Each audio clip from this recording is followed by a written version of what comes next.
बिस्मिल्लाहिर्रहमानिर्रहीम। इय्याका नअबुदु व इय्याका नस्तईन। मैं आज मुखातिब हूँ बिलखुसूस लंदन में रहने वाले तमाम पाकिस्तानियों से और बिलअमूम यूनाइटेड किंगडम के तमाम पाकिस्तानियों से। आपसे गुजारिश है कि 3 नवंबर बरोज इतवार 2 बजे 10 डाउनिंग स्ट्रीट में रिलीज इमरान खान के हवाले से एक प्रोटेस्ट का एहतमाम किया गया है।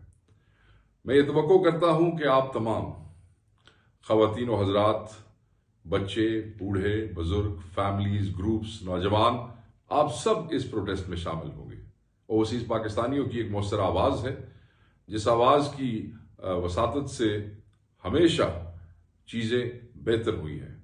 हमें तवक्को है कि आप बढ़ चढ़ के इस पुरअमन एहतजाज में हिस्सा लेंगे और आपकी आवाज़ जो है वो पूरी दुनिया में गूंजेगी और आपकी इस आवाज़ से जो असर होगा वो पखान की रिहाई के लिए आपका हिस्सा होगा। सो ज़रूर आइएगा। 3 नवंबर को हमारे जितने मुहतमिम हैं, जो मुंतज़िम हैं, वो सब आपका इंतज़ार करेंगे और मुझे तवक्को है कि आप खान को मायूस नहीं करेंगे और एक बड़ी तादाद में वहाँ पे मौजूद होंगे। इंशाअल्लाह ताला हमारे दोस्त जो हैं वो ये तवक्को करते हैं कि आपके आने से इस एहतजाज में बेहतरी आएगी, आपके आने से यह एहतजाज भरपूर होगा और आपकी भरपूर शिरकत की तवक्को है। Thank you very much.